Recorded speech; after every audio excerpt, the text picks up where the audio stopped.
Hello, good afternoon, everybody.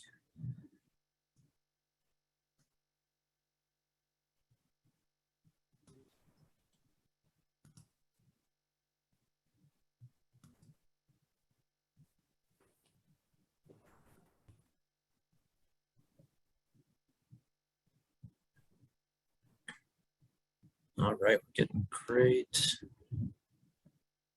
participation so far.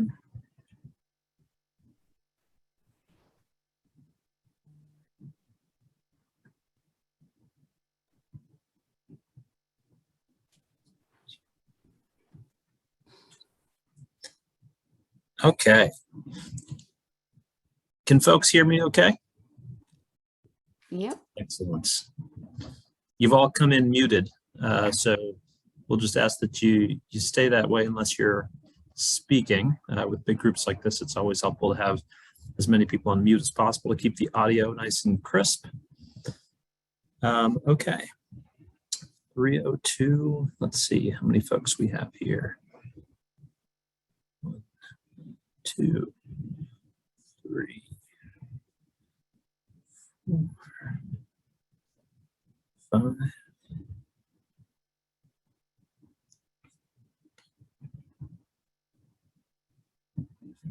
Slide 6. Awesome. Well, we have terrific turnout today, everybody. Thank you for joining us.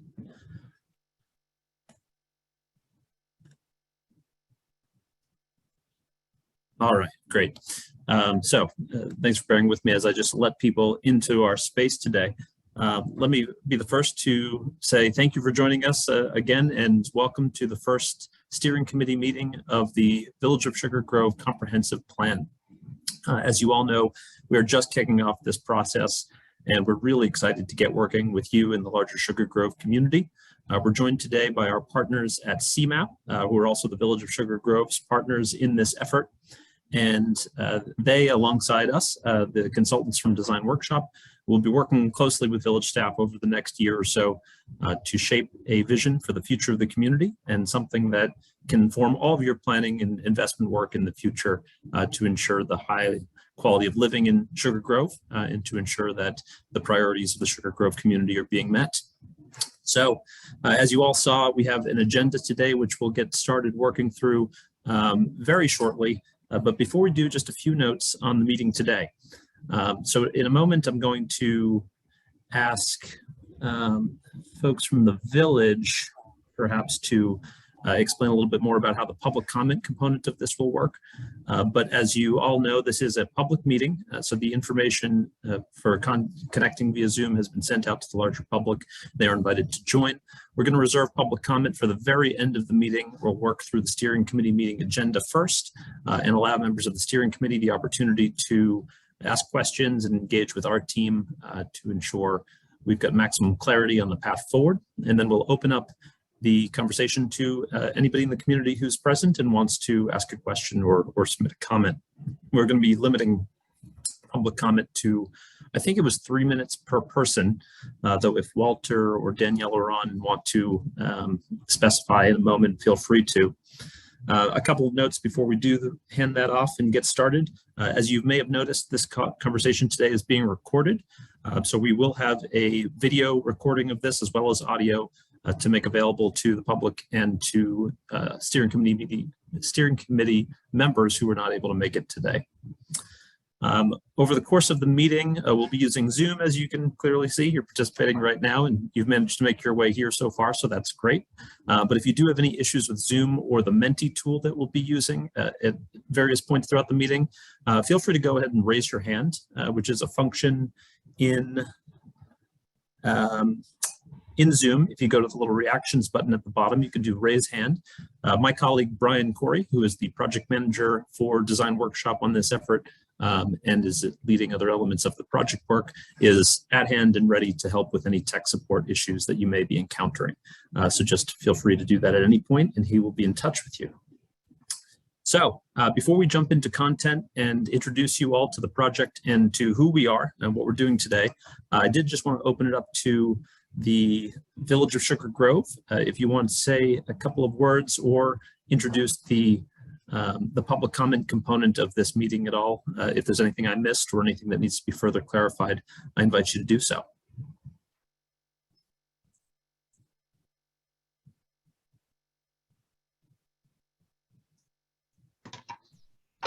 Hi, I'm Danielle Marion. I'm the Planning and Zoning Administrator for the Village. I think Chris pretty much covered everything in his introduction.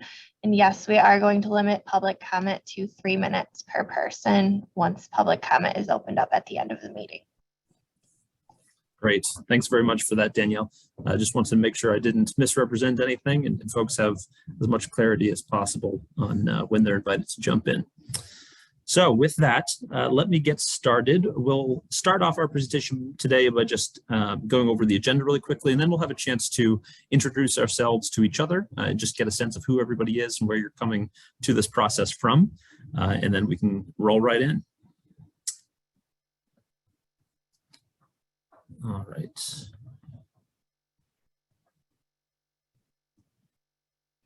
All right, I am sharing my screen now, which hopefully you can all see. All right, so Village of Sugar Grove Comprehensive Plan. As I mentioned, the Village is really just getting started on this. As you all know, this is our first meeting of the steering committee, which will be the body that guides the overall work of this plan over the entire course of its development, from the very initial stages of us researching the existing conditions of Sugar Grove and trying to understand the context in which this plan will be developed, all the way through plan development, community engagement, and the finalization of the plan and putting it in front of local bodies for approval and adoption. So this is the first of 4 scheduled meetings over the course of this process, which we can get into in a little bit more detail. So what we'll be doing today is some introductions to the members of the team, since this is our first time convening as a steering committee, and this is the first time you're having the chance to connect with the planning team consisting of a design workshop, myself and my colleagues, and the CMAP team will get a chance to just get to know each other a bit. We will go over the comprehensive plan process and take a look at the major components associated with that process and the overall schedule. We'll take a quick look at the existing conditions report. We are getting started with the steering committee component of this a little bit later in the process, so we've made a lot of headway on that existing conditions report. It stands in draft form today, and it has been reviewed by the Village and the CMAP partners in this process, but you'll have a chance to take a look at how it's organized today, and we'll make it available to you for your review as well. Today, we'll focus a lot on the community outreach and engagement strategy. No plan like this is successful unless the community has its chance to provide input on the process and to identify their own preferences and priorities for how the community will grow or change over the next several decades. So we're excited to launch this process, and we're excited to work alongside you to ensure its success. We'll get into the next steps after today's meeting a little bit, and then we'll reserve time at the end for any questions and answers. We'll start with steering committee members, and then we'll open it up to the public for comment as well. Before I jump in, do any members of the steering committee have any questions or comments on that agenda? Pretty straightforward, huh? Okay, great. So let's get started by taking a look at this big team that's in place to to work on this comprehensive plan and to help usher in new vision for the village of Sugar Grove. There are four main groups associated with the development and the daily work of this plan. There's the Village of Sugar Grove Steering Committee, all of whom are listed here, and most of whom are on the call today. We're so thrilled to have you. We've got the Village of Sugar Grove staff, represented by Walter and Danielle for the most part, and these two will be the day-to-day contact associated with the development of this plan from the village, and they'll be helping us a lot in understanding the kind of local needs of the village. We've got our CMAP staff, which is led by Jacob Said and Michael Brown, both project managers with CMAP, and they've been intimately involved with the setup of this project and getting us off and running, and have worked on a number of these projects within the region. And then our consultant team, which is a number of folks who will have a chance to introduce themselves in a moment. So what I'd like to do now is just have each member of the steering committee and then each member of these various teams just say hello, introduce yourself if you're on the call, tell us what brings you to the steering committee, what your kind of experience with Sugar Grove is in just a sentence or two, and then we can move on to the next. So if we have Holly on the phone, I'd love to invite you to introduce yourself and tell us a little bit about how you got here today. Thank you, Chris. My name is Holly Dietzman. I am the communications manager for the Batavia Public School District. Prior to that, I was the president of the Batavia Chamber of Commerce. Spent a lot of time committing to the success in Batavia, and I am a short-time resident of Sugar Grove. I've only lived there for 2.5 years, and looking forward to giving back to my community through this project. Excellent, thanks. Janet? I'm Janet Doherty. I am a 27-year resident of Sugar Grove. I'm a stay-at-home mom, but I've worked previously on the original comprehensive plan. I've started the Sugar Grove Farmers Market and worked with the Chamber of Commerce. So just here to give you some of my experience that I've had over the years. Great, thank you. Steve? Hi, I'm Steve Ecker. I am an attorney here in town, located on Main Street. I've lived here since 2007, I believe, and I'm a past president of the Sugar Grove Chamber and the Sugar Grove Corn Boil, and have always enjoyed being involved and look forward to being involved in this. Awesome, thank you, Steve. Reed? Hi, Reed Heinekamp. In Sugar Grove here a little over 5 years now. Still work at Allstate. I'm an engineer in video production. Looking to help the community to kind of think about the bigger picture and just kind of give some feedback from here. Love the area. Terrific, thanks, Reed. Jim? Certainly. My name is Jim Hubelet. I'm the president of the Hubelet Group. We're a strategic IT consulting firm that does a lot of work in large scale project management and other strategic IT related initiatives and such. And so I'm a 12-year resident of Sugar Grove, and look forward to, because a lot of the work that I do professionally is related to strategic planning and large initiatives and things like that. I'm interested to see how Sugar Grove, as a matter of fact, this morning I was putting together a kickoff deck not too dissimilar from this one for one of my engagements. So looking forward to learning more about the village and seeing how this progresses. Awesome, great to have you, Jim. Thanks. Jesse? Hi, my name is Jess Kinsland, 15-year resident. Been involved in planning about 20 years ago on a regional bike trail, multi-county regional bike trail on the north side of Kansas City, Missouri. Interesting to see that come to fruition as I sit here today, as I went back to visit family for Christmas and to see all that connecting 20 years later. I'm also a commissioner on the park board, the Park District Board. We are just wrapping up our master planning process. So we've gone through this process from a park and open space and Sugar Grove standpoint. Look forward to really being part of something bigger and what the village has got going on for the next 20, 30, 40 years. So looking forward to being involved and happy to be here. So thank you. That's terrific. Thanks, Jesse. Bethany? I'm Bethany Marlatt. My parents bought a house in Pressbury a few months before I was born. And so I grew up here and then moved to Naperville when I moved out of the house and everything. But my husband and I had our son about 3 years ago. And so we decided to move back here. And so we live in like the downtown area.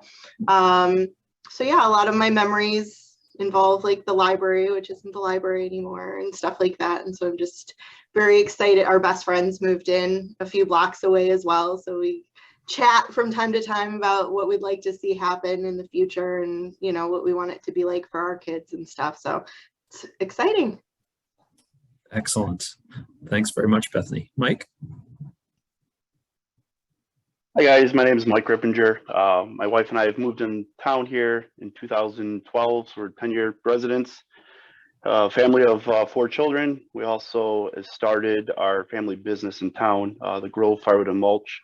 So we're a new business in town and looking to make sure the town develops and is a place for other businesses to prosper and families to grow. Terrific. Thank you, Mike. Susan?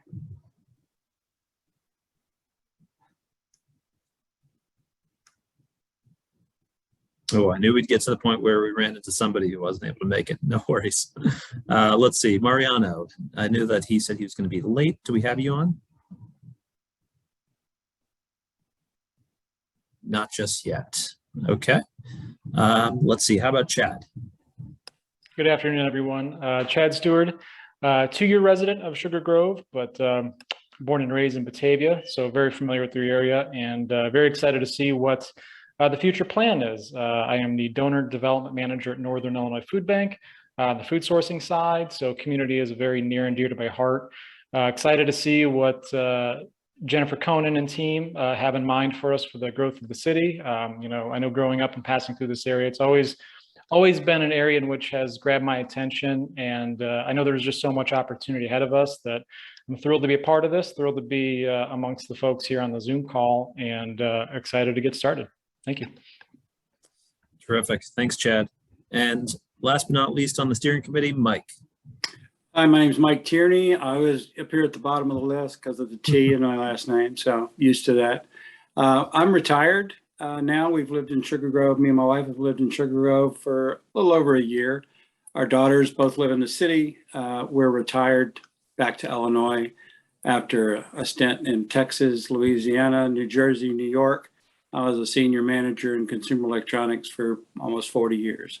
So I'm glad to be here, glad to be retired here. Just looking forward to making Sugar Grove the best possible place for everyone to live, and, you know, not too expensive to live in, property tax wise. So growth is a key component, I think, sensible growth.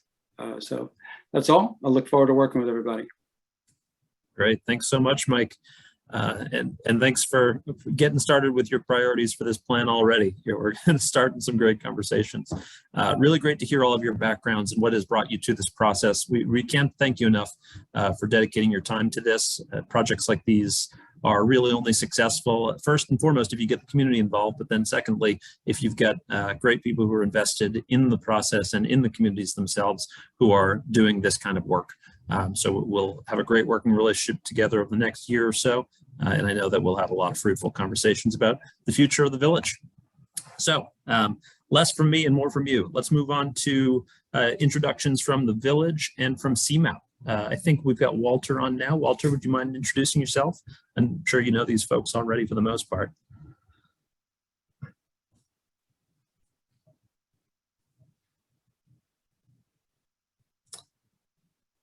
Walter, you're muted if you're talking.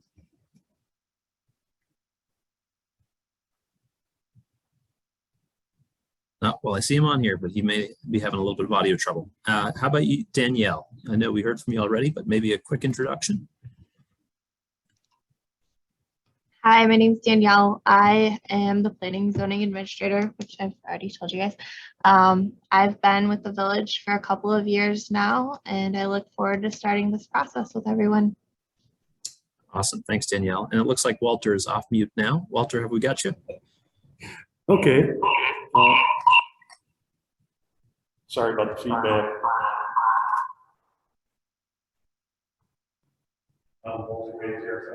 development director.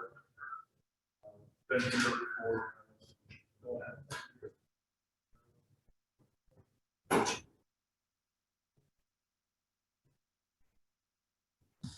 Can't quite hear you, unfortunately, Walter, but that's okay. We'll swing back around. You'll be hearing and seeing a lot of Walter over the course of this process.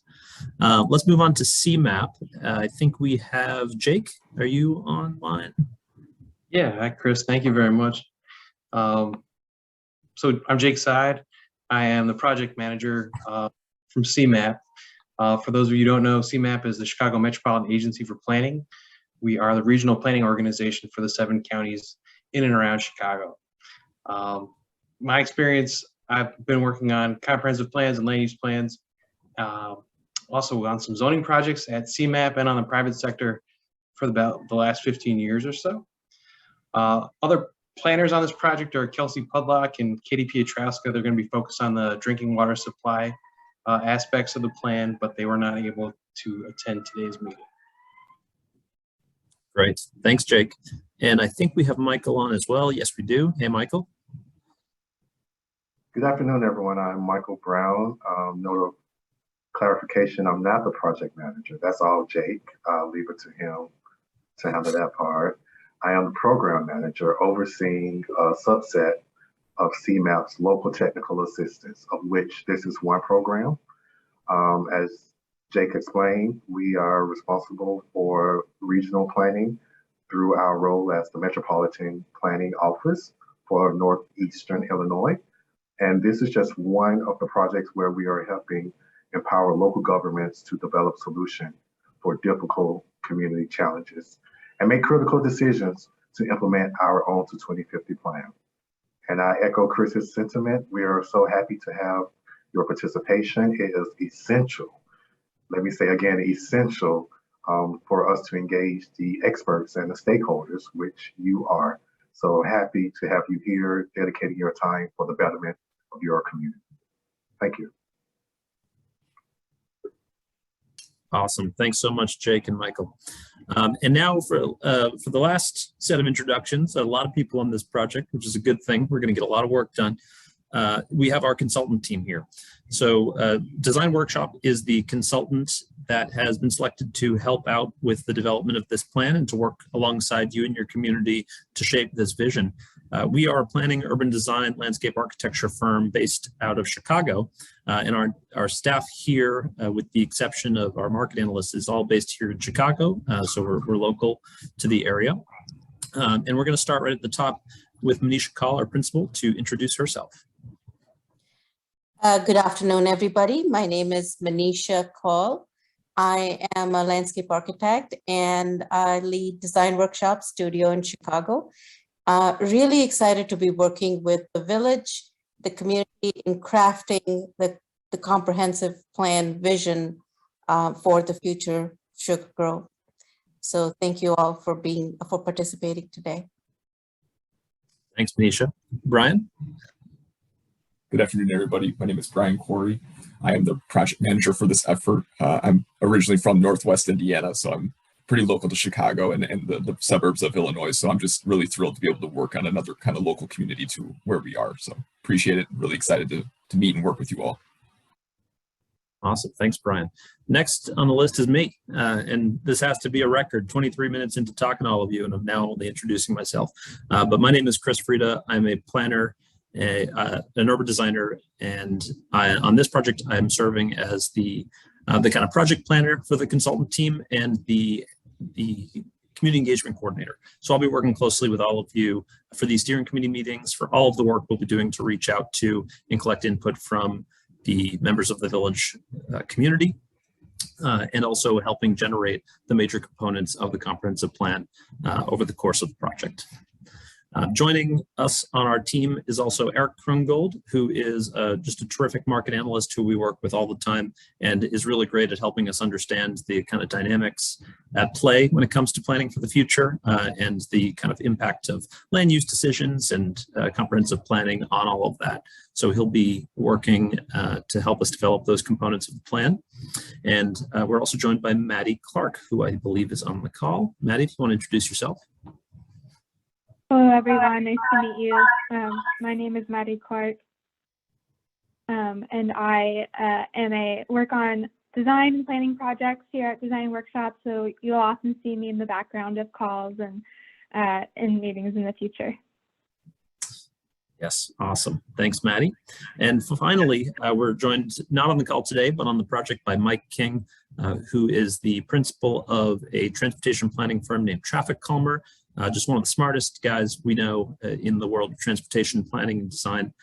He's a huge asset to our planning work as we try to figure out how to best move these places, people in these places. So that is our team. It took a while, but it's great to get to know all of you. And you'll be seeing a lot more of everybody on this call. So great to have that introduction. Without further ado, we can jump into some of the content of our discussion today. So we're going to start with the comprehensive plan process. We totally recognize a lot of people are walking into this process having never really participated in public planning in this way. Maybe you're not all that familiar with what goes into a comprehensive plan, but we can go through a really high-level view of that today. And then as we embark on the next stages of this process, there'll be a lot more to learn and understand in terms of the relevancy of this process to Sugar Grove. So what we're ultimately trying to do is explore and address the topics that will guide the future of the village in the next 10 to 20 years. So we're thinking about things like land use decisions, future development, infrastructure investments, mobility, and planning for the future of a changing world in a lot of these respects. We're talking about quality of life issues. What is it that's bringing people to Sugar Grove? What's pushing them out? What is the availability of resources and services here in the city to different individuals? And then ultimately, we're talking about implementation. So this plan will create a vision.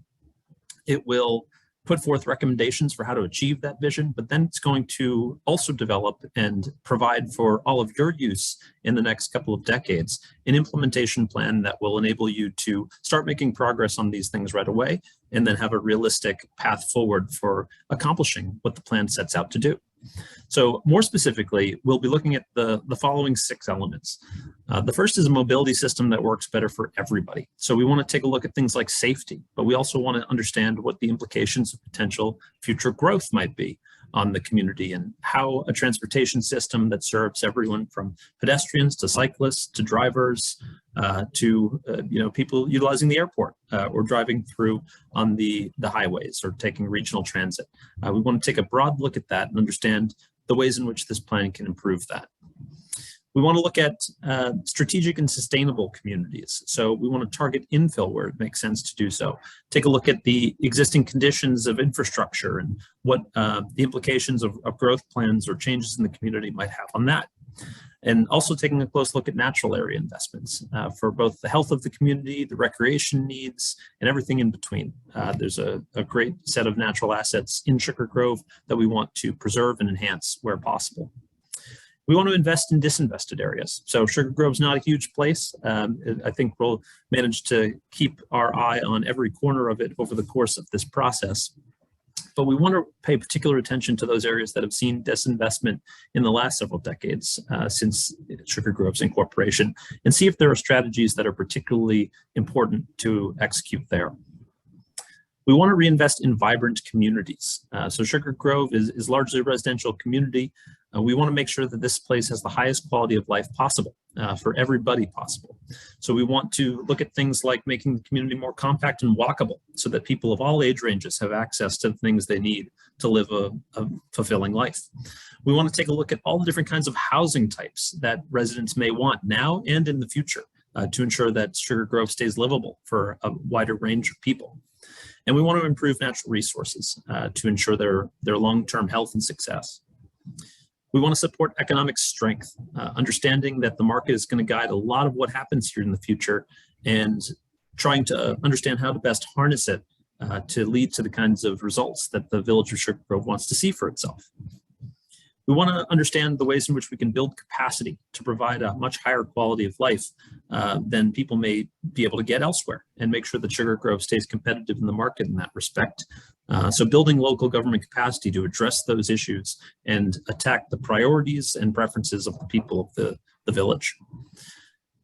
And then integrate an approach to water resources. So as Jake mentioned, there's a team at CMAP who are working specifically on the water issues as they pertain to the future of Sugar Grove, and that work will be essential to the work we do for planning for the future of the development and other features of the village.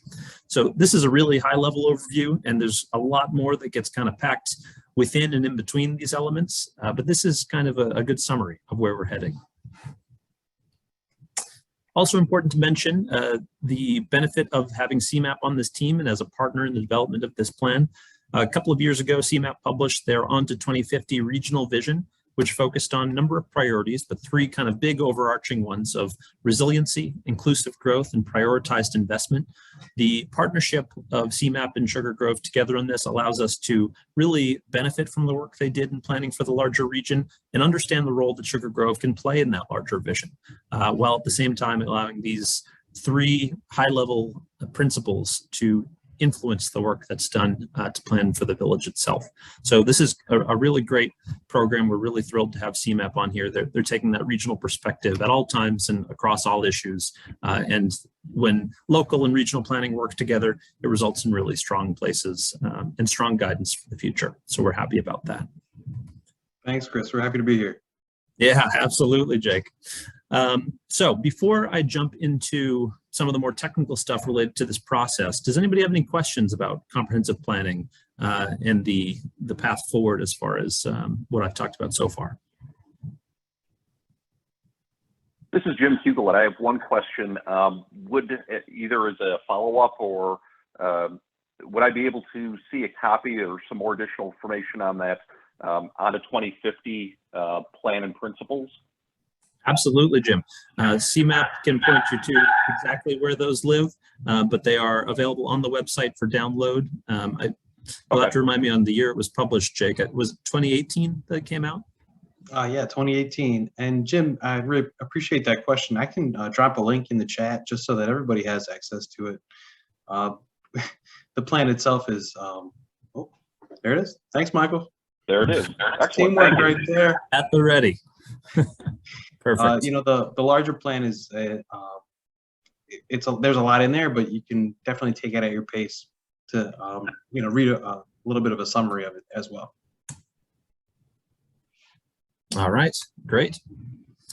Any other questions about the content of the plan? And there's plenty more to come. So if we haven't addressed it yet, there's a good chance we might. Okay, I'm going to keep rolling, but feel free to chime in, steering committee members, if you have any questions about what we're going through. So what we've got on the screen here is a really simplified version of the project schedule that will guide our work over the next year and some change. And as I mentioned at the outset, the steering committee meeting is happening a little bit later in the process than is typical. So we've actually been at work already in a substantial way and have done a lot to understand the context of Sugar Grove and the issues that are likely to arise over the course of this planning project. You can see in the blue bars here, these are the major kind of phases of work associated with the development of this plan. And it all started with the existing conditions research, which we're still very much underway, and we will aim to finalize at the very beginning of March. But that halfway point has already been reached, and that draft has been delivered to CMAP and to Walter and some folks at the village. And that was basically an understanding of how the community is composed today, what the kind of major issues are as identified by recent planning and some of the demographic and quantitative research that we've had the chance to undertake. And it's going to be further informed in the next month by some initial input that we're able to collect from the community through a survey, which you can see here in the green section, which is really community engagement. And we'll get into that in a little bit more detail in a moment. Once the existing conditions research is done, or as we're finalizing that, the next major phase of work becomes the key recommendations. So we've got this great understanding of what the community is all about, what its current composition is, what its major issues and opportunities are. And now we're starting to push on a bunch of different directions of recommendations for what the plan could be. And we'll have the chance to vet that with all of you and with the larger Sugar Grove community to understand which ones are going to be prioritized, which are important, and how to ultimately bring those recommendations that matter most to the community into the plan itself. The major phase 3 of this plan development, which will start this summer and head into the early part of next year. This is the actual comprehensive plan document itself. So we'll organize this with the key recommendations, the action plans and strategies associated with those recommendations, all the different graphics, mapping and otherwise that will support the recommendations in there and the ultimate guidance. And then the final phase is this implementation phase. So this is where we finalize the plan's recommendations. We've got a good sense of what the community wants to see in this plan. And now we're going to work alongside you to understand the process for making those things happen. And that will get packaged in with the final plan in such a way that it's able to be used together in a really productive way. So at the same time that these major phases of work are going on, you can see at the top level, we've started to chart out where some of these steering committee meetings might happen. So the first one happening today, the very last day of January in 2022, and we've kind of charted these tentative dates out across the calendar to correspond with each of the major phases of the plan at the kind of right moment where it makes sense to get the steering committee's input in these deliverables. Now, we will maintain contact with all of you over the course of the project outside of these meetings, but these will be the kind of big meetings where we're going to try to get everybody around one table or one Zoom screen, as the case may be, and just have that as kind of a major project milestone. So moving down this calendar, now you can see the kind of community engagement overview. So the green bars represent the length of time that these particular things will be open and accessible to the public. And then we've got 4 major community events kind of tracked along the process as well. And those community events will take a couple different shapes depending on the stage of the process that we're in and the decisions that this steering committee makes about the best way of engaging with the community of Sugar Grove. So we have a project website, wonderfully facilitated by CMAP as part of their online engagement tool. It's called Bang the Table. It's at engage.cmap.com/sugar-grove, I believe, and we'll provide you with the exact web link just as soon as that is made live. Right now, it doesn't have much content on it because the community engagement process hasn't gotten started in earnest yet, but it does have some just kind of introductory language for the process and a really broad version of what this calendar looks like so people know what to expect in the longer term. So that's the calendar as it stands now. Now, we do expect this will probably get tinkered with a little bit. Bars will shift to the left or the right, depending on the kind of real life circumstances of this project. Any great plan unfolds in a few different ways, depending on what pushes or pulls on it. But this is the overall outlook that we're looking towards, and we're maintaining that hard deadline of March of next year for the final publication of this plan. So we'll keep an eye on that as the calendar advances. Any questions on schedule before we move forward? Hey, Chris, I just wanted to mention that Bang the Table actually changed their name to Engagement HQ. Ah, yes, that's right. Slightly less threatening than Bang the Table. Probably a good time in history to make that change. Right. But yes, great. Engagement HQ, you can keep an eye out for that language as we move forward. Okay, I'm going to move right along. And of course, we do have time at the end to answer questions that you may have about anything we've covered today or otherwise. So don't feel like you're missing your chance to ask questions as we move ahead. So the next major section of our presentation today, we wanted to just introduce you to this existing conditions report. Brian can remind me of exactly how many pages this thing was. It's like 50, 60, 70, something like that. So we don't have time to go through all of it today, but we'll give you a broad overview of how it's structured, what you can find in it, and then how we're going to use it ultimately in the development of this comprehensive plan process. So here you can see the cover and our table of contents.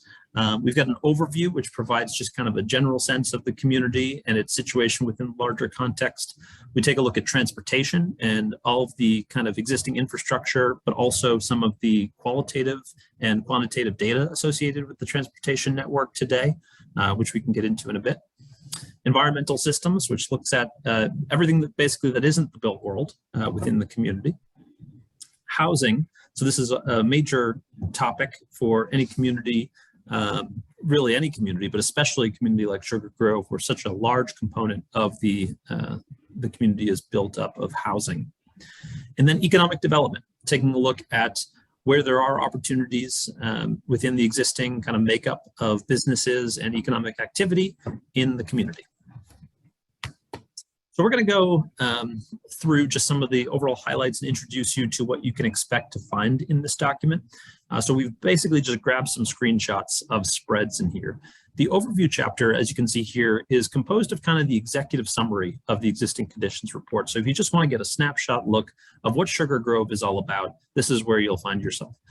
We go into the regional context a little bit, trying to understand the way that Sugar Grove is situated within the Chicagoland region, the way that it's connected to the larger region ecologically and through infrastructure systems. And we take a look at the overall profile today of Sugar Grove and its community, taking a look at demographic information like income, like the status of housing in the community, whether it's areas that have more owner-occupied or more renter-occupied housing. Things like age and internet access all come into play when making decisions about where to prioritize investments and ultimately where to see future growth. We take a really close look at land uses as part of this project process too. So all of this kind of data exists in GIS layers through CMAP, through the village, through the county and other sources. We're pulling it all together to understand the way that all of these different elements kind of layer on top of each other and will ultimately impact what happens in the future. So in this land use map, you can see it's broken into dozens of different categories of different things that are going on today. Now, this is a little bit different than zoning. Zoning will tell you kind of what's allowed to happen there. Land use tells you what's going on there today. We're taking a look at transportation as well. So we want to take a multifaceted view of transportation, even though it's a largely kind of suburban in character community, and most of the access that takes place in Sugar Grove will be via car or personal vehicle. We really want to take a close look at walkability and the issues of equal access to transportation and mobility. So walkability, bikeability, the condition of vehicular traffic in the community, whether it's personal vehicles, commuting, freight networks, the kind of stress on the existing infrastructure from traffic, and the issues that people may be having related to safety and collisions. So we're taking a look at all of that. Environmental systems, we've uncovered some really great layers of data that show us the kind of existing condition of the ecological network within Sugar Grove, its larger connectivity to the region, and then the way in which people are using these spaces. So are these kind of active, highly programmed open spaces that people use for sports and activities? Are they more kind of leisure, conservation lands that people can either access or not? Do they contain trails internal to the village or connected to the larger region? We're paying close attention to all of that to try to understand what benefits exist and what challenges need to be addressed as we move forward.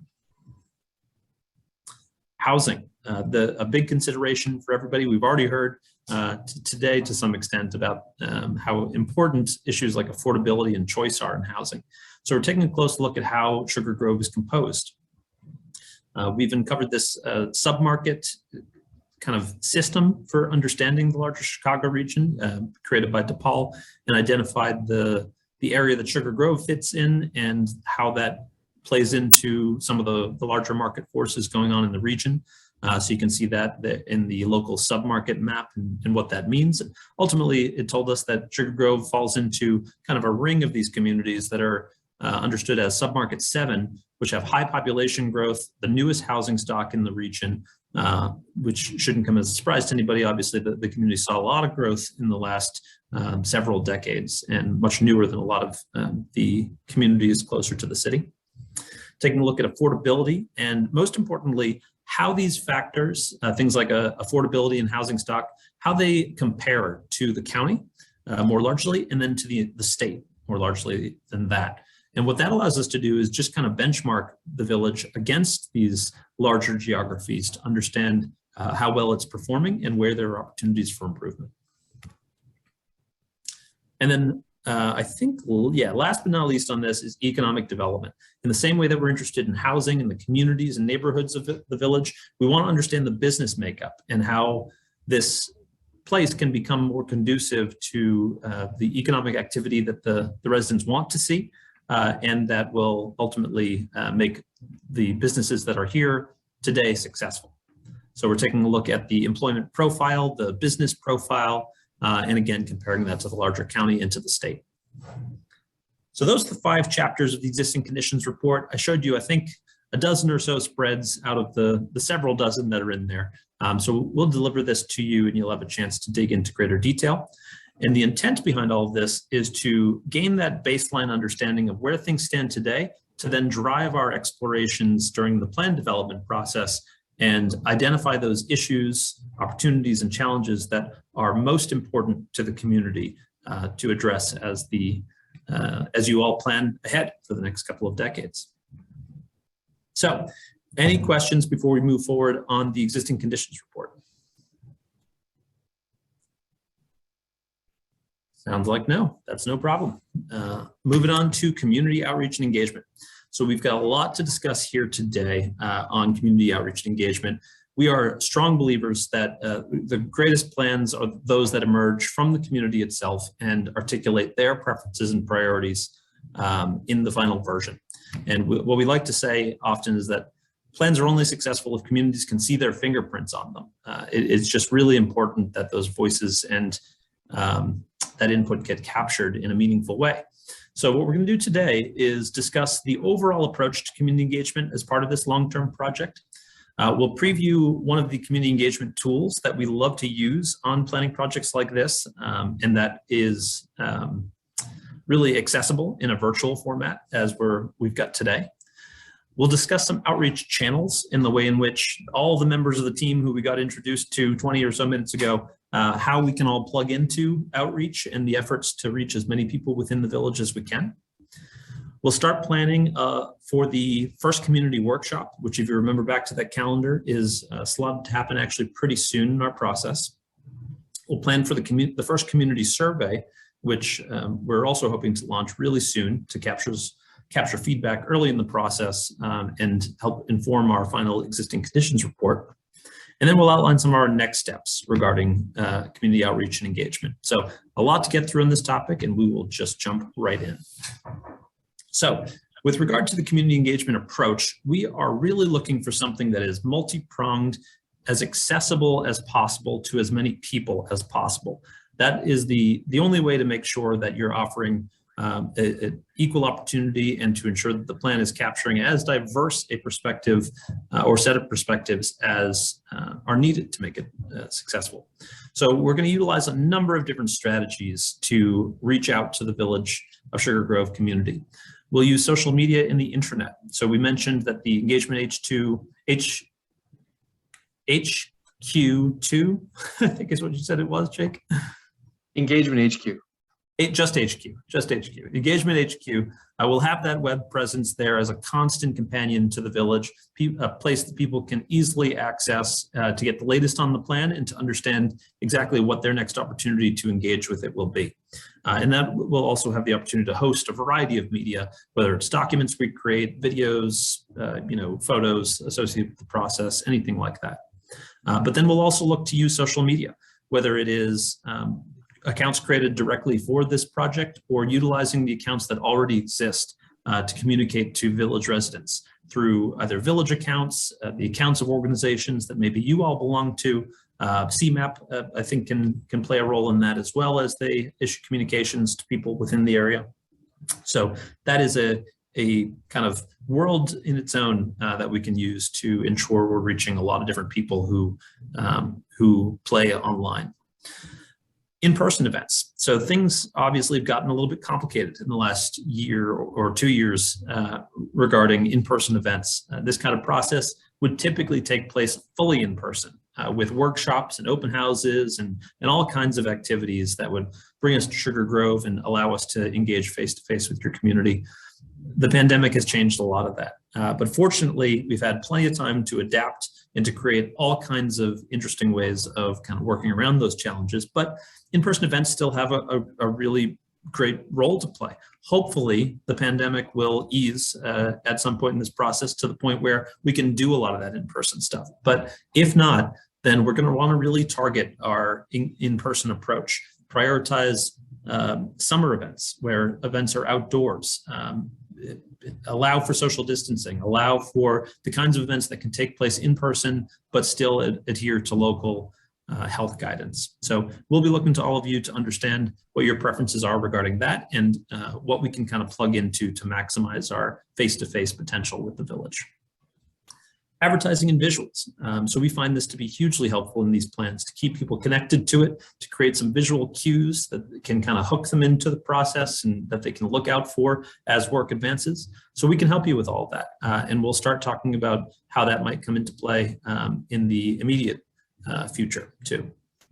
We're going to be doing quite a bit of targeted outreach. So as part of this plan, we'll have a number of community events that are open to everybody to join and participate in and provide input to. But we're also going to be doing targeted outreach where we invite people to focus groups and interviews to get a much more in-depth understanding of their relationship to the village and their understanding of how things work and what's most in need of attention and exploration. So that will be commencing really soon. You saw up in the calendar a few slides ago, we've got a time targeted in the next month or two to get those started. And then finally, last but not least on the outreach front, network outreach. And that's just a fancy way of saying we're really hoping that all of you as members of the steering committee will leverage your networks, leverage the connections you formed within the community to spread the word about this process and encourage the participation of community members to get involved, to show up at meetings, to come out to the events that hopefully we'll be able to host in the summer. So we'll ask each of you to think about that and to be advocates and ambassadors for this plan. As community leaders, we think there's really strong potential there. So that is the overall kind of engagement approach.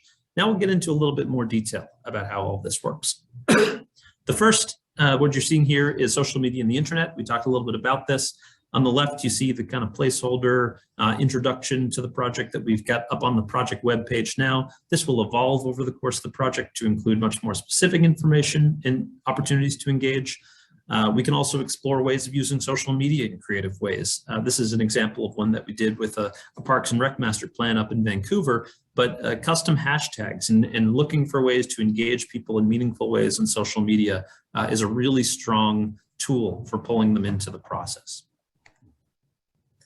In-person events, as I mentioned, we are likely not going to be engaged in any kind of big in-person workshops in really tight enclosed environments as we used to be able to do without much consideration in the past.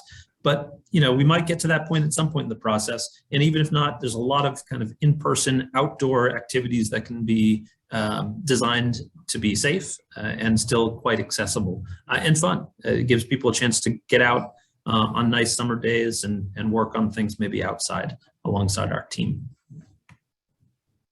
Advertising and visuals, again, we can help with the creation of these materials and we'll rely on all of you to help get them kind of spread around the community, whether digitally or in person. We found that posters, flyers, little things with just recognizable brands or colors or materials that communicates really quickly to somebody what this is part of in terms of a larger process. Those can really be helpful to drive people to public meetings, online surveys, or anything else we want them to engage with. Outreach channels. So these are a few things that we're thinking about all the time when we're engaged in this kind of community-based planning work. Which is we have a message, we have all these great engagement activities designed and we're ready to facilitate them. Now, how do we get the word out? So social media, local news and broadcasting are some options. Obviously community groups in communities as tightly knit as places like Sugar Grove. I'm sure there's a number of groups active that can help us spread the word. Schools and for that matter, workplaces perhaps. Local service providers, so whether those are community-based organizations or government offices, government agencies to the degree that there are any that are present and well utilized. Advertising in public places, as we mentioned, we can create some of that content and invite you all to share it in places that make sense, whether it's coffee shops or a community center kind of pin board, anything like that. Mailers, if that's something you want to engage in. There's an opportunity to kind of tuck things into people's utility bills or whatever else might be going out. Community events, of course, we'll have a number of those, which this group will have a strong role in planning. Community newsletters, to the degree that any go out, either from the city, or I'm sorry, the village, or any organizations locally. If there's an opportunity to plug some of the planning content into that, we always are eager to do that. And then, of course, the project website. So we'll get you that handle just as soon as we get notification that site is live. And once we do, it will that will be able to be broadly shared across a multitude of platforms. We can create QR codes that allow us to just kind of stick that onto things and make it hugely accessible everywhere. But then there are potentially some other things, and we'd love to hear from you on that. So we're going to start with the kind of engagement component of our meeting today. And I thank you for your patience in just listening to me for the last 45 minutes or so. I know that's not the most fun, but hopefully this part will be. So members of the steering committee, you received an email from me earlier today to engage with this online live survey tool that we use called Mentimeter. And now I'll encourage you to either open up a new tab on your web browser if you're joining us from a laptop or a desktop computer, or preferably actually on your phone, since it allows you to do both at the same time. Just head to menti.com and enter that 8-digit code that I sent you. Alternatively, in the email that was sent, there's also a link that you can just click on and it'll bring you right to where you want to go. I'll give folks just a second to, excuse me, navigate there. And if you do have any questions, if any of this is looking confusing, feel free to use the raise your hand function and we can get to you with any questions that you may have.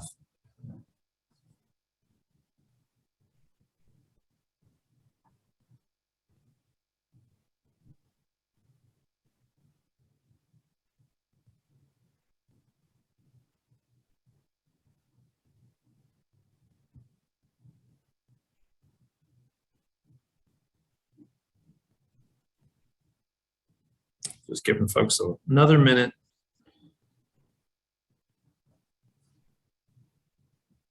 I raised my hand because I didn't get an email.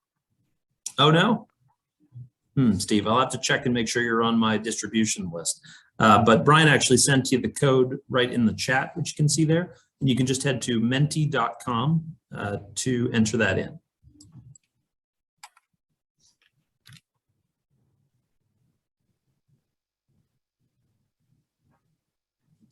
All right, and hopefully everyone has had a chance to navigate over there. You should see on that screen basically the slide that we're looking at right now. And then once I go to the next slide, we'll start the opportunity to contribute some input. So here you have the option to answer this question with up to 3 votes. And what we're asking you first here is, based on your experience of the Village of Sugar Grove and the community here, what are the primary outreach channels used by community members? How do they get information about things happening in the village? And on the Menti site, you'll be able to choose up to 3 answers and then just hit submit as soon as you're done. And as you can see, what's really cool about Mentimeter is it gives us the opportunity to watch these results in real time. It's all anonymized, of course, but you get to contribute and engage with these questions directly, and it spits out answers in real time. So it looks like from a variety of folks who have submitted so far, we've got 10, 11 entries. It's mostly the village website or newsletters and social media. Mailers are another big part of how people get access to information. Okay, school and work and word of mouth, less so. So this is great and really helpful to understand. Thanks so much for your voting in this. This means we can head a little bit more strongly in these directions as we try to reach out to community members. Not throwing the others by the wayside by any means, but it's good to know that these 2 will get us a lot of success in terms of reaching out to the community. I meant to add another option, I think, here, but there wasn't any. Did anyone want to add anything additionally?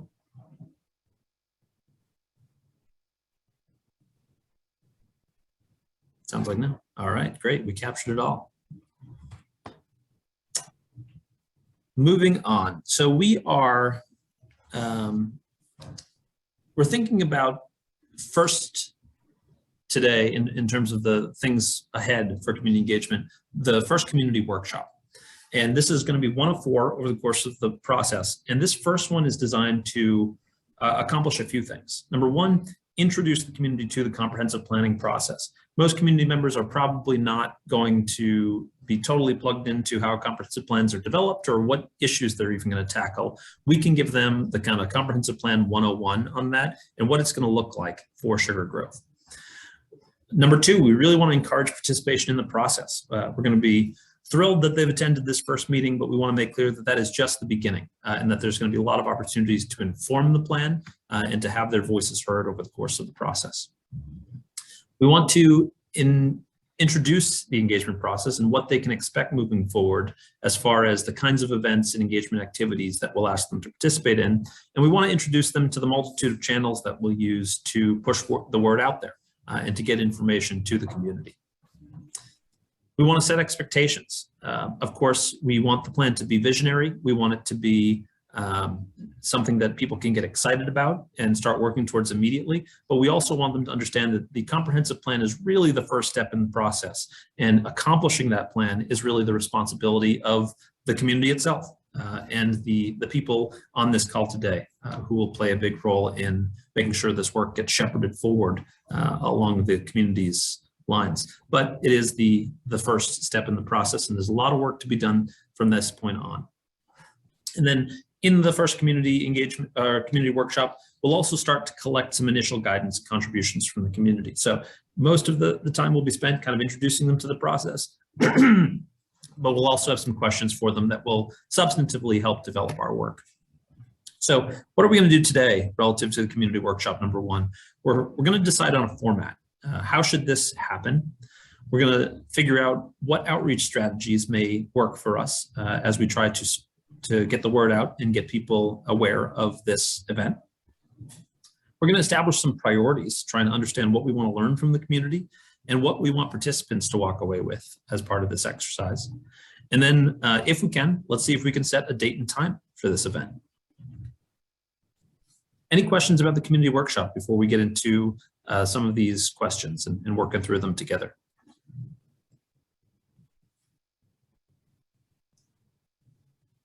You guys are an easy group. I love it. Let's move right along. So the first question is format. You know, as we were starting to talk about this late last year, we were saying, you know, maybe it'll be in a place where we can do an in-person event, as is pretty typical, especially for a launch event on this. I don't need to tell all of you that the world has gotten more complicated since then. COVID is rearing its ugly head in our worlds once again. And we are, of course, going to follow local health guidance, local and county health guidance to whatever degree is necessary. But ultimately, the decision will fall with all of you about how we want this first event to be hosted. So if you're still on your Menti page, which I hope you all are, we're asking this first question: what is your preferred format?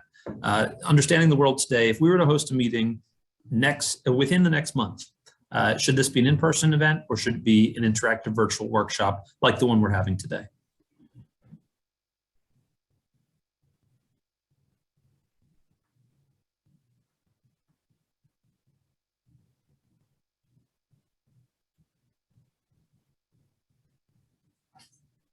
All right. So we have 13 votes in so far, and there's a clear favorite. All right, in-person event. So assuming that we can make that work with all of the overlapping jurisdictions that have control over these kinds of things, that is what we can move forward with and plan to do. Anyone want to discuss this before we move on from this question? Sure. This is Jim Hubelet. Would we have the ability to, if it was in person, to also, if you will, webcast those who may not be able to participate or for various reasons? That's a great question, Jim. I personally have not done any meetings that are hybrid in that way, but there's no reason we can't. I'm sure we could set up a camera of some kind and get it recorded for maybe not people to participate live, but certainly to view it afterwards and contribute any input that they may have after the fact.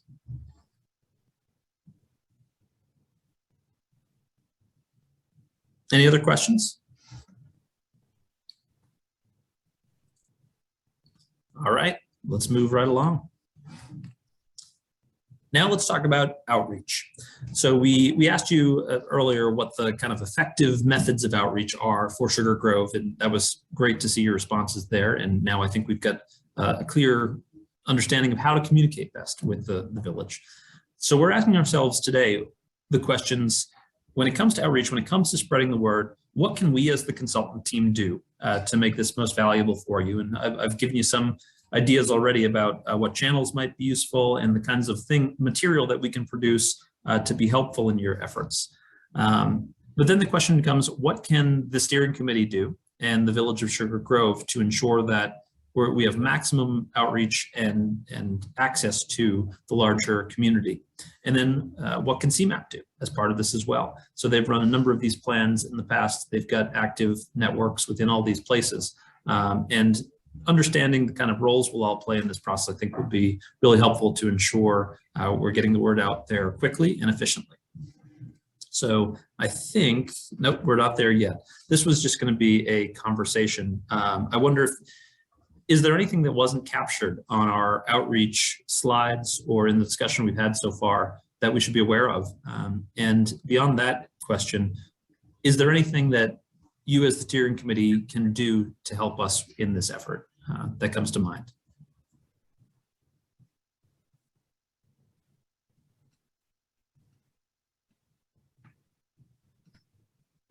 We've got some hands raised. Let's see, Steve, please. No, I was saying that my hand was raised just for the missing email. Oh, is that back from then? Let me lower your hand. Is that the same with you, Jim? No, I was going to say all things are constrained by budget. So I guess one of the questions I would have on outreach, either to yourself or to the village, is do we have, excuse me, do we have funds to support this? And if so, what range are we potentially talking about? Yeah, I can let Walter or Danielle take it from the village's perspective, at least.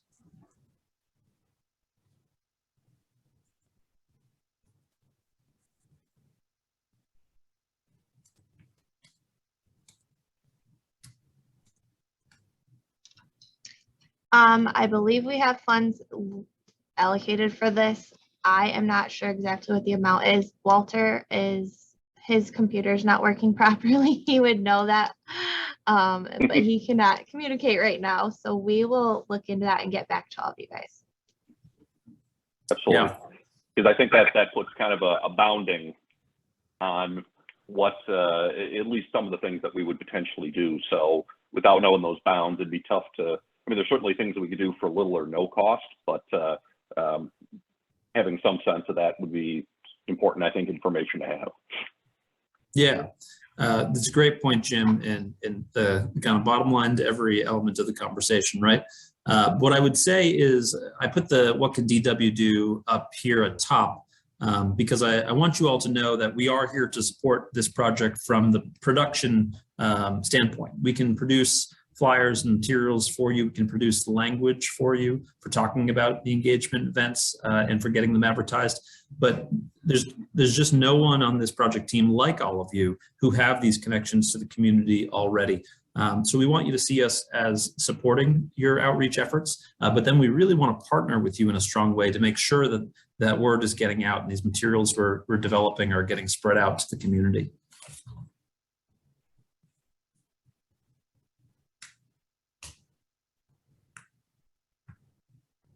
Certainly, we've got the ability to, the village sends out utility bills.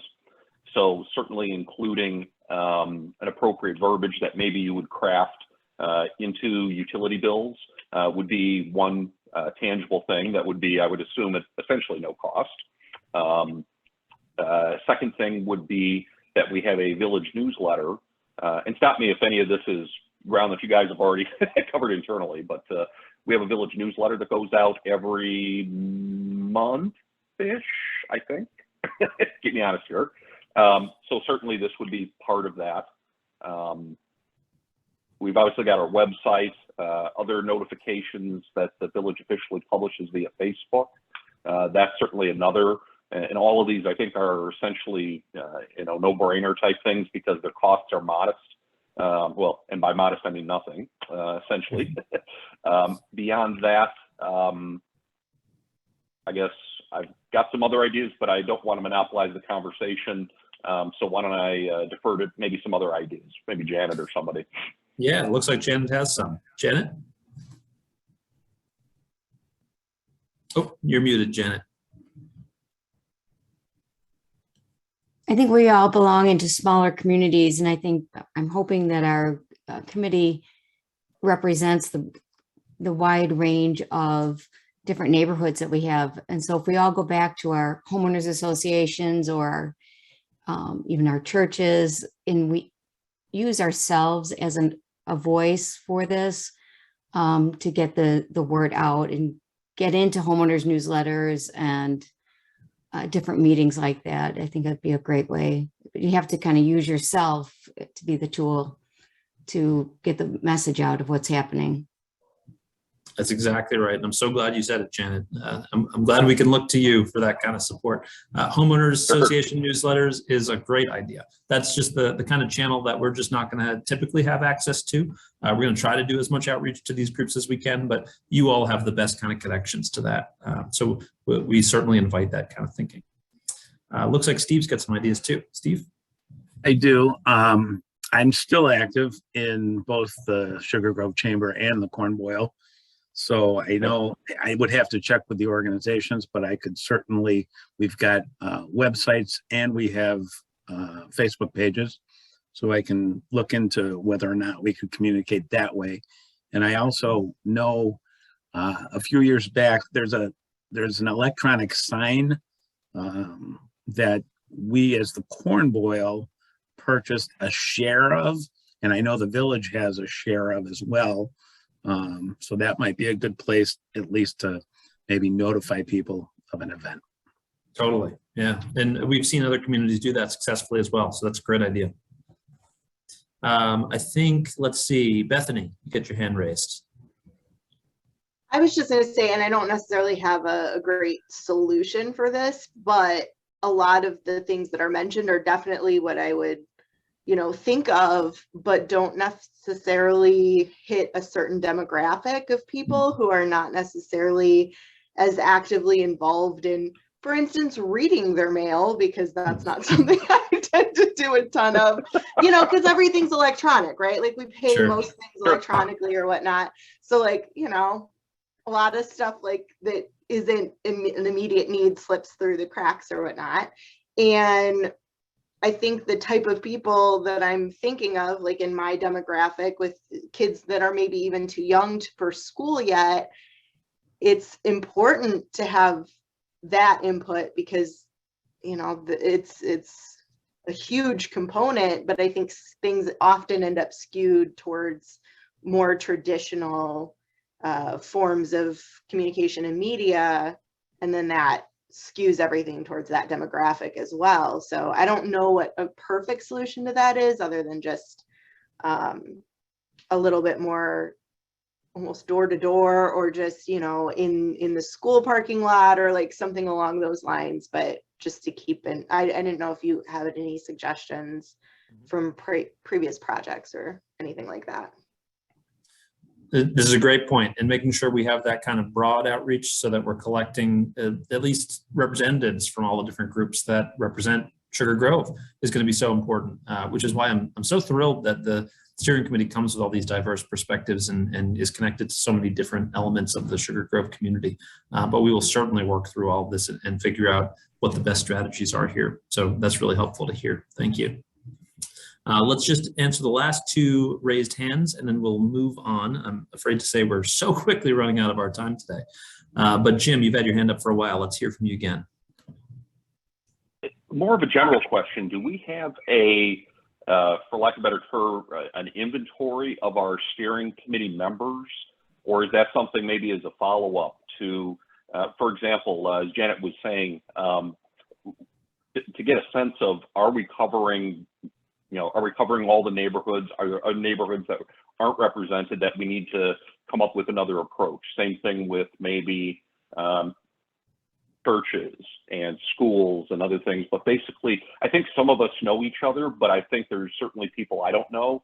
And having some sense of kind of a spreadsheet with some columns for different attributes and all of us as rows might help us to make sure we don't duplicate, while at the same time making sure we're not missing some aspect. That is a terrific idea. And we do have a list of, obviously, the steering committee members and their outreach or contact information. We could easily build a quick spreadsheet that could be accessible to everybody, and it could even start to track some of these outreach activities, so you're all aware of kind of what people are working on. Let's look into that, and I can get back to you with that. At the very least, we can provide you with the names of everybody, of course, but let's see if we can make something that would be a bit more helpful in our longer term efforts. So that's great. And then let's answer or hear from Holly, and then we can move on to the next topic. Just a couple of things I was thinking, like roadway signage. I know that, like Janet with the farmers market, they always put out big signs out in the high traffic areas. We have great roadways and byways throughout our community. So grab some people that way that might not be tuned in to other communication methods. And also, I see tons of people going in and out of that Jewel, even just a poster in the entryway and exit of each of those. And, what are the top 5 places that are visited currently, and throw a poster up in their entryways. Those are great ideas, Holly. I love it. And I totally agree. Signage at places like grocery stores is just, everybody's going to see that. So that's great. And we can provide you things like QR codes too. So it's super easy for someone to just snap a pic and be on their way and maybe address it later. So that was excellent. Thank you all for those wonderful ideas. As is the case with all of the content today, but especially here, if you have ideas beyond today's meeting, please feel free to email me or other members of the team. And we are happy to continue engaging with you on this and figure out the best strategies as we move ahead. Chad just put a note in the chat that says he can assist with Jewel Aldi store signage if necessary. That is awesome. We'll certainly take you up on that. Thanks, Chad. All right, so moving on from this conversation. Oh, we've already got folks answering this. Again, as part of our engagement tool here, we wanted to hear from you a little bit about, our first community engagement opportunities with the community of Sugar Grove. We're going to be doing an in-person workshop, and we're going to be doing a public survey. Feel free to answer for either of these things, but what do we want to learn from the Sugar Grove community? And keep in mind, we're digging into things like the census, we're digging into commercial databases of information to get the most recent and up-to-date information on things like community demographics and businesses and all those kind of quantifiable things. So what, in your understanding of the community, do you think we can learn from community members themselves that we're not going to be able to extract from our research? And that's what we're interested in hearing here. So let's go through a couple of what we've heard so far. Are we looking to only identify community member feedback or also community supporters such as businesses or services who have already invested in Sugar Grove? That's really a question for all of you, I think. We can zoom our lens out to whatever extent is most helpful for planning for the future of Sugar Grove. Now, ultimately, your core constituency is, of course, the residents and business owners that are in the community. But if that kind of sphere of influence is larger, we can definitely take a look at it. Question 2 is pretty much the same. How wide is our net? Do we want to widen our questions to surrounding cities? We want to attract growth to Sugar Grove. What is keeping them from moving to Sugar Grove, if there is anything? That's an interesting question. I wonder if Jake or Michael has any insight on this. We're going to be obviously creating these public events and opening them to the public. The surveys are the same. Have you, in your past comprehensive efforts, invited people outside the community itself to participate in these? Yeah, everyone's welcome. We never get anybody to have a planning meeting. It's hard enough getting people there in the first place, right? Not the business of turning people away at the door, huh? That's right. That being said, we do have a focus squarely here on Sugar Grove. So, as long as we find a balance between those inputs, I think we're in good shape. Yeah, awesome. What is keeping them from moving to Sugar Grove if there is anything? Great question. Maybe that's one we should ask. Needs and wants, ideas, and future vision. Definitely. Some of the best ideas come from community members. What they feel is missing versus other communities they see as desirable. That's a huge part, right? Because that all plugs into what is ultimately going to make someone's decision about whether to stay or move in the first place to a place. What do people think is unique about Sugar Grove? What is our USP? Our USP. Someone may have to define that for me. What's that? I guess that's me. The unique selling proposition. What's what makes us different? What makes us different? And unique. Gotcha. Yeah, absolutely. That's a great question. What would enhance Sugar Grove? That's another great one. And we're starting to get at some of this with our questions already. It's great. Benchmark nearby communities, cost of living, et cetera, to attract permanent residents. Okay, so just understanding how Sugar Grove relates to other options in the region. What would you be willing to invest money in to make Sugar Grove better? That is always a great question, right? Having a bold vision is easy until it comes down to the dollars and cents associated with it. And this is something not hugely typical for a comprehensive plan, but something we do love to do with communities that are doing capital improvement program planning is to actually engage in participatory budgeting, where you give people a sense of how much money they can spend and get a sense of how they would allocate it. Because ultimately these things are based on trade-offs, right? What's keeping you here? That's great. And what's lacking that making you look elsewhere? I love that question. Yeah, that's a great one. What types of growth would the community support if it lowered taxes? Interesting. That would, that's a bit of a more subjective question. We may need to get some accountants in the room to answer that. Okay, this is all really good. Does anyone want to talk to any of this or further articulate what you wrote down here?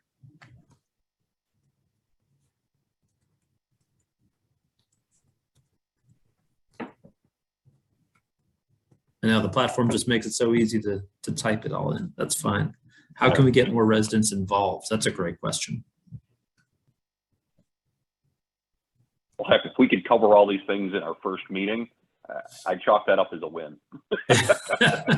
Indeed. We will have to make some choices ultimately. Yes. But this is all really great. I think you're getting at what will likely contribute to the kind of core issues associated with the future of Sugar Grove here. Growth, investment, retention. These are all really, really important. So it's awesome to see. I'm going to move on because we've got a few other things to get to and we've got very little time. So this is a question I wanted to put in front of you because every community can be different. Typically, everybody's going to kind of choose the same range, but you know, based on the makeup of your community, it may be a little bit different. If we were to have a 90-minute meeting like the one we've got here, most likely in person, given your preferences, but we will see what's possible in about a month's time. What works best for the community in your experience? Is it something that they can engage in during the day, taking a half hour off of work at some point? Probably not if it's an in-person meeting, but sometimes easier if it's virtual. In-person meetings lend themselves often to early evenings on weekdays or weekends, but curious to see what you think. Got 5 votes. So far, a clear winner, which makes perfect sense based on our experience as well. Let me just make sure we're not missing anything in the here.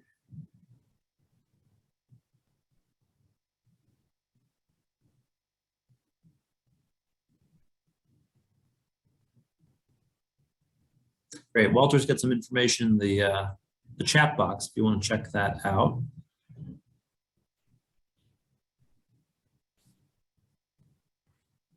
All right. So it looks pretty clear to me that the early evening is going to be our best bet. No surprise there. It gives folks a chance to stop in after work, and we can plan for that as we move forward. So thank you for your contributions on that question. All right, so now we wanted to start working a little bit specifically with you on the calendar here. Typically we use this first steering committee as an opportunity to get guidance from you on all of this stuff well ahead of our engagement work. But since this is happening just a little bit later in the process, we're looking at a bit of a truncated schedule as far as getting our engagement events and activities off the ground in order to kind of meet the internal deadlines that we've got set for some of the work products. So there are kind of 3 things we're planning for now and 2 things that we're going to ask for your opinions on. The first is the proposed availability of this first survey. And we're going to get into the content of that in a moment. But basically what we're proposing for this is an online survey that will be available and open to the public for 3 weeks. And basically just as soon as we get confirmation from you on the time frame here and the questions that we'll ask, we're ready to launch that and ready to start advertising it to the larger public.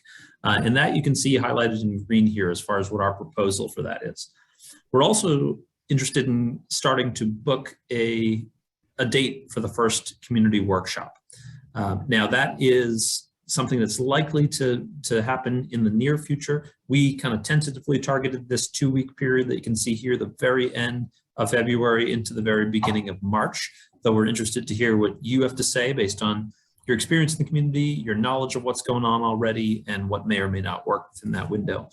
And then if you see that kind of hatched box there, this is the window that we're targeting for the many interviews that we're going to schedule with key stakeholders, some within the community, some within some within the public sector there, some within the private, some residents, and a variety of other folks who will preview for you in a moment.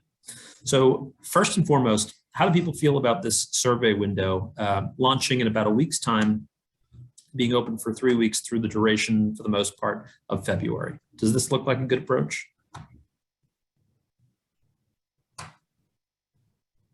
Jake, I welcome your contributions here too, based on your experience with other communities. Yeah, I mean, this looks good to us. We just always want to stay away from Bethany brought up the schools earlier. If there's anything on the school calendar or anything like that, usually those are tough weeks to do things. But I think spring break's later than that this year. Okay, great. Let's see, we got 2 hands raised. Holly? How are you planning to communicate to people that they have a survey that you want to be filled out within a week from now, right? I look at this and I think, is there a hurry? Because it seems like are the survey questions already written? And then we're gonna roll this out somehow to say, hey, a week from yesterday, we want you to fill out a survey? Yeah, so basically what we're proposing here with this green set of boxes is that it would be launched and made public on the 6th. So we would start the kind of advertisement campaign at the same time, and it would be open until the 26th. So they'd have 3 full weeks to contribute to the survey. We do already have the questions written for the survey, but we're going to put all of those in front of you and invite your input and feedback on those. So we are actually ready to go once we get your sign off. Basically this week, we could get it going. We could even start the survey earlier unless you wanted to spend more time tinkering with the questions. But we thought that this 3-week window would be the kind of most practical time. And to answer your question about if we're in a rush, we're in a little bit of a rush because the sequencing of all these project components is such that we're aiming to get our final existing conditions report and move on from that task delivered to all of you at the village and CMAP by the 2nd of March. And some of the questions that we'll ask in this first survey will feed directly into that final product. And Chris, if I might add, we'll also have time to get more input throughout the process as well. We need to hit some benchmarks here. The village is interested in getting this off the ground. And as a lot of you know, we kind of got a slow start out of the gate, so to speak.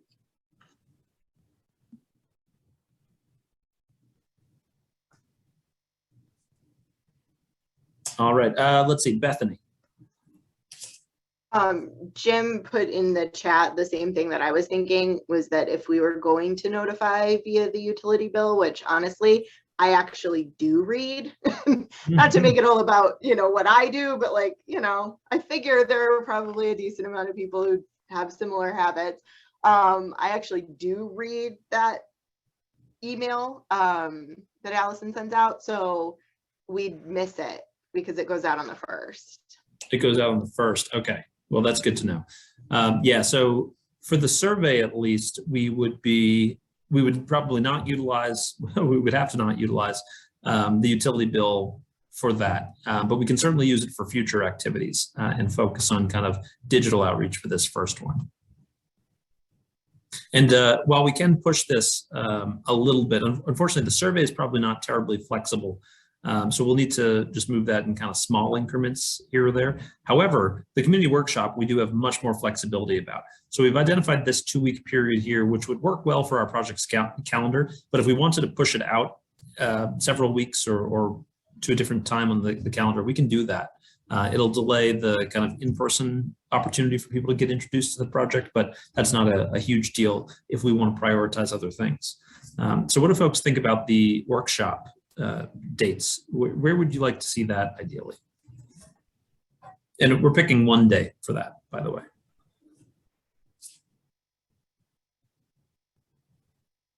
Danielle, please. I just wanted, Walter sent this in the public comment chat box, but we have had good responses to our surveys that we have put out on our Facebook page in the past. So that may be a good option to go with. Awesome. Good to hear. Did I see another hand raised? It went down. That was me, Chris. Yeah, I just wanted to echo the sentiment that I've heard, which is I think we should be smart on capturing as many people as possible. So I would say the later that we can push the community workshop, the better, simply for people to plan and get the information. Because again, we can get information faster, we can get the best information possible. So I'm leaning towards as much communication as possible to capture those people rather than just getting a quick response, so to speak. It's a good point. Okay, I think I'm hearing general consensus on that, and maybe the solution here is to split the baby a little bit, do digital outreach and capture those early opinions in the survey component, and then push the workshop out a little bit, be able to utilize a more robust portfolio of outreach strategies, and maybe even get in the utility bill for the next month. Do folks like that plan? I'm seeing nods. Okay, and then how about day of the week? Is there any day in the week in particular that you think is better? If we were to say push this blue box out 2 weeks or so, Monday through Friday or a weekend day, which would you prefer?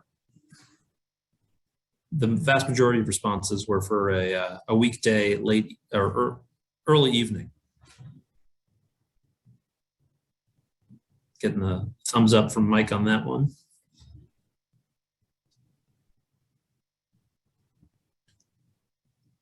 Weekday.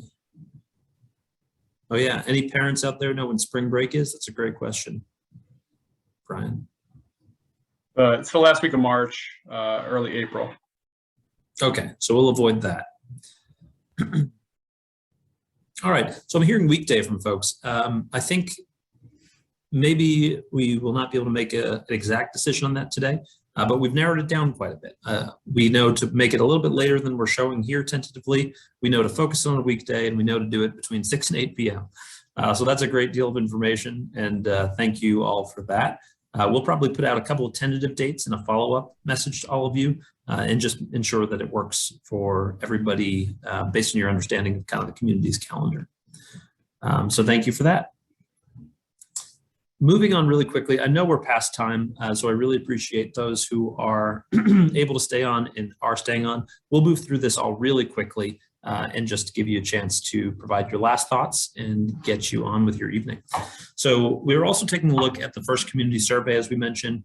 As part of the existing conditions explorations, we're going to be asking people about their impressions of the place, about their experience of Sugar Grove, and to identify any issues of opportunity or concern that they might have, along with things like priorities for the future, and giving them a chance to communicate questions they may have about the larger process. And we'll send this slideshow off to all of you as well, so you'll have a chance to dig into these questions in a little bit more detail, but we'll give you a quick preview of what we're talking about.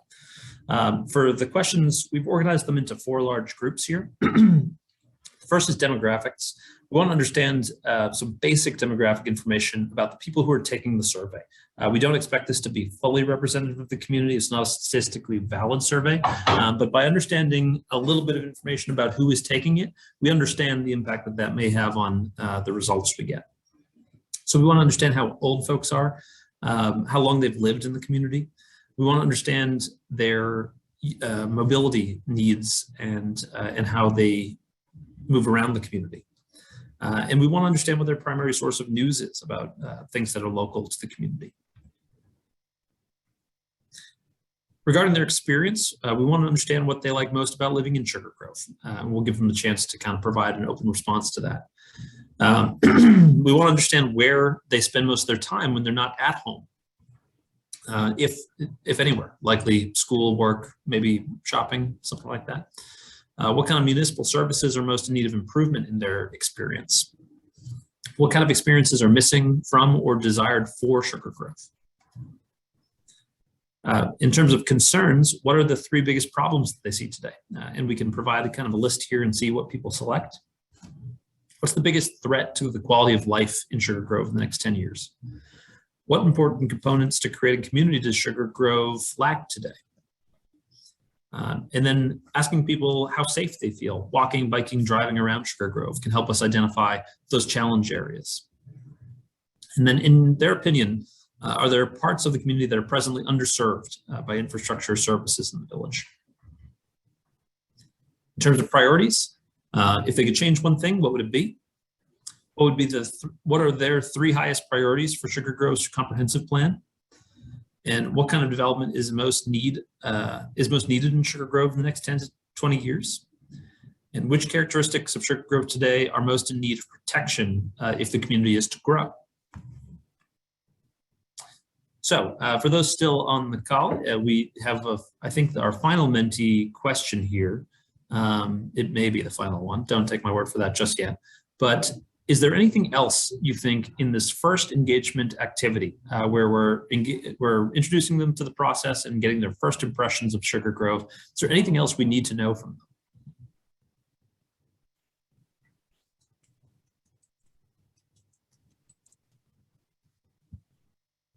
And if I see no responses come in, I know it's because we've perfected it on the first shot. We got all the right questions.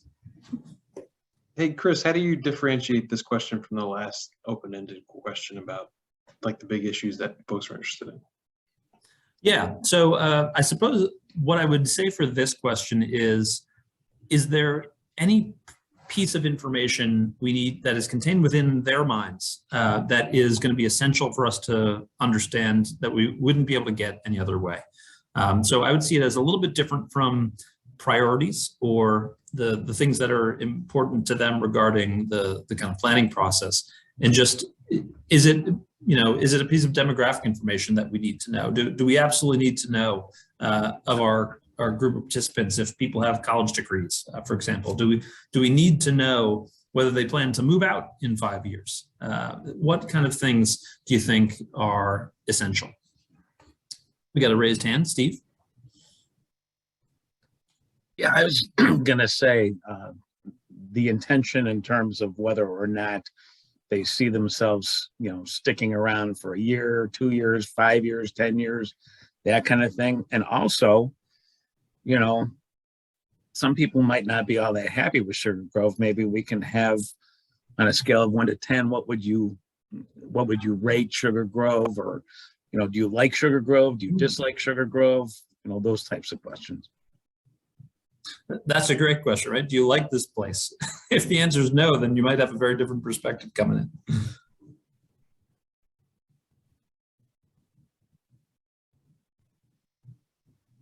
Okay, excellent. Let's see. We've got entertainment, dining interests. That's a great one. Yeah, and understand what people want to see there.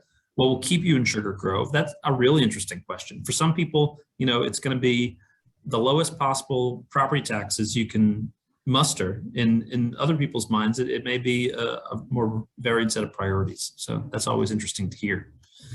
Why did you choose to live here in the first place? That's a great question. I'd be very curious to hear what the community has to say.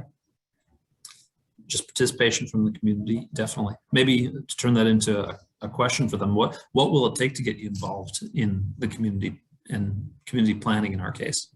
Hobbies, disposable income, how long do you plan to stay here? Great.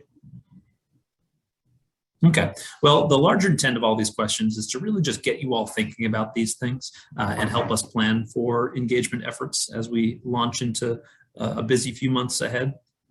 So again, for the sake of time, I'm going to move on, but thank you for your contributions here. And of course, feel free to reach out with anything new you think about. Let's see. Excuse me. We'll move on from this question. I think you've answered it in a few different ways already, and I don't want to take up any more of your time than we need to. One thing I will I just want to introduce you to here. We use a tool called Qualtrics Xm for our online surveying, which is a really great, very user-friendly, easy to understand tool. You can see an example of it here. It also allows us to do real-time bilingual or multilingual surveys. So we can default English and Spanish, but let us know if we need to be considerate of other languages, and we'll see if that's possible with this tool. The great thing about it is it's accessible from any web browser, but it's also super phone friendly. So this is something that people can scan a QR code for and be able to take right on their iPhones or smartphones. And we also threw in some images here. We'll create these template materials for you and populate it with the information relevant to our particular outreach activity at that time. So whether it's a QR code that links to the survey, posters that provide the information, we can provide you with all that. And we'll just encourage you to distribute it across the community and put it in places where you know your friends and neighbors are going to see it. Okay, we're very close to the end, I promise you all. So again, thanks for sticking out. Let's just talk about what the next steps in community engagement look like. First and foremost, we want you all to spread the word. We'll provide you with a link just as soon as we have it and this kind of initial material for advertising our events. We encourage you to start talking with people. We encourage you to post these things wherever you can. Let people know this is happening, even if there's not something going on right away. This is going to be a long-term planning process, and we'd love it to just kind of live in the back of people's heads as something they can periodically engage in. As part of that, advertise the upcoming survey and community workshop. Again, we'll provide you with those materials. So you'll have some draft language and materials to send along to people. We, as the planning team, will be beginning our interviews with key community stakeholders, and I'll give you a preview of what our first thoughts are on that, as informed by the village's great work to identify all the local stakeholders who are going to be valuable to this process.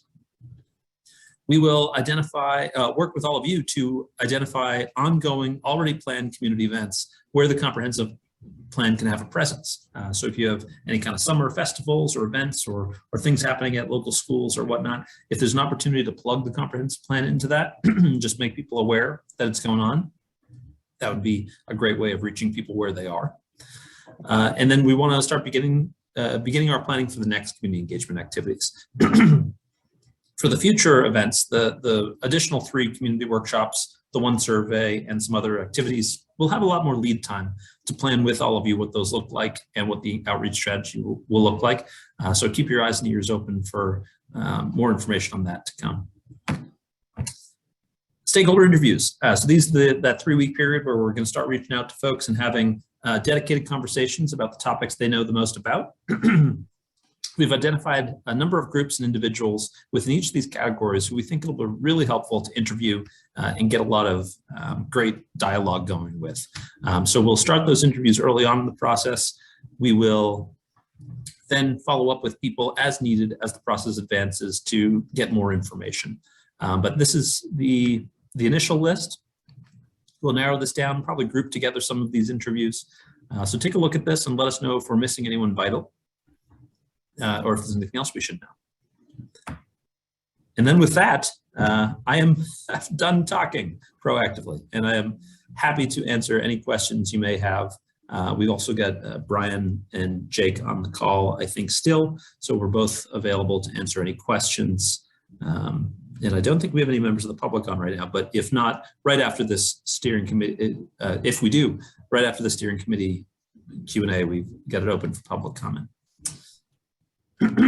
All right, so we've got a first question from chat. What's up, Chad? No immediate question, Chris, but just wanted to say you've done a phenomenal job. You've been talking a lot, but you've been doing a wonderful, wonderful job. So a lot to cover. I think we're all excited to be a part of it, but just want to congratulate you. You've definitely presented it well, and we're appreciative that you're leading us in this conversation today. Thanks so much, Chad. We're really excited to be having this meeting and to be getting off the ground with this. It's going to be a lot of fun. Anybody else? Any questions?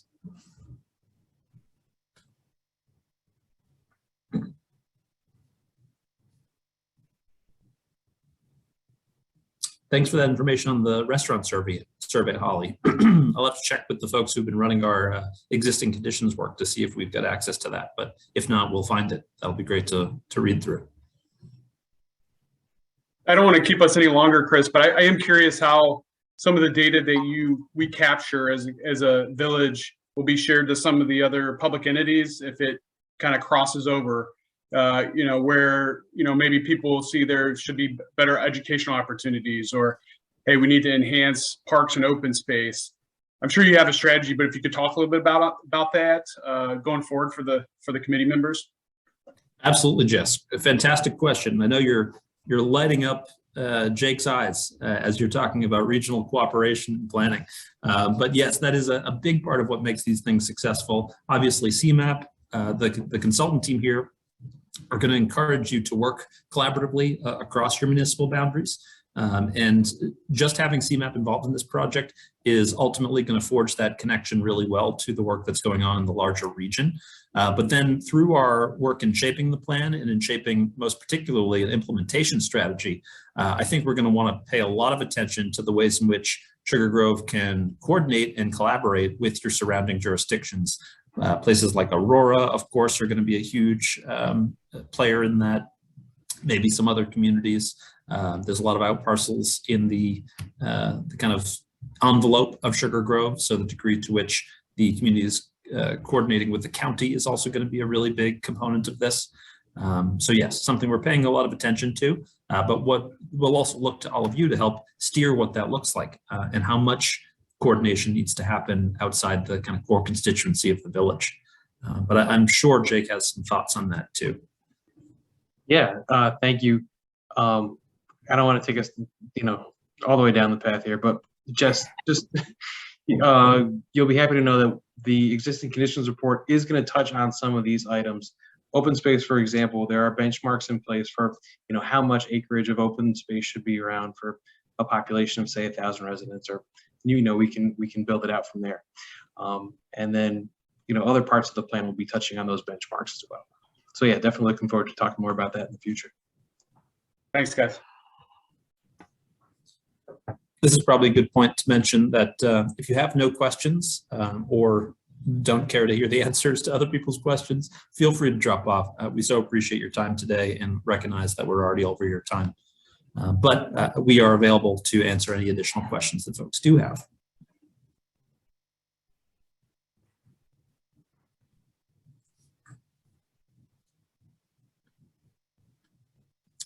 All right, hearing none. I guess with that, I will say again, just thank you so much for your time. This is just the starting place.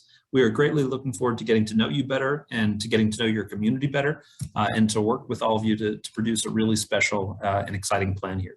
So thanks again for your time. Keep an eye out for more correspondence from us in the coming days and weeks.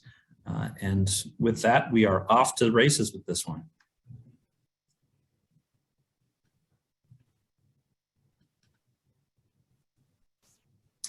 I think now I will formally transition us to public comment. I don't think there are any members of the public here, but just in case anyone wants to take off their steering committee hat and become a citizen, we have formally opened that period now.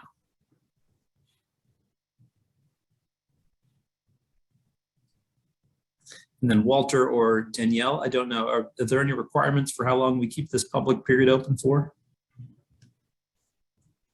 No, as long as there's no public comment. I don't think there's any public present, so I think we're good. All right. Sounds good. In that case, thanks again, everybody. Talk soon and have a great night. Thanks, everybody.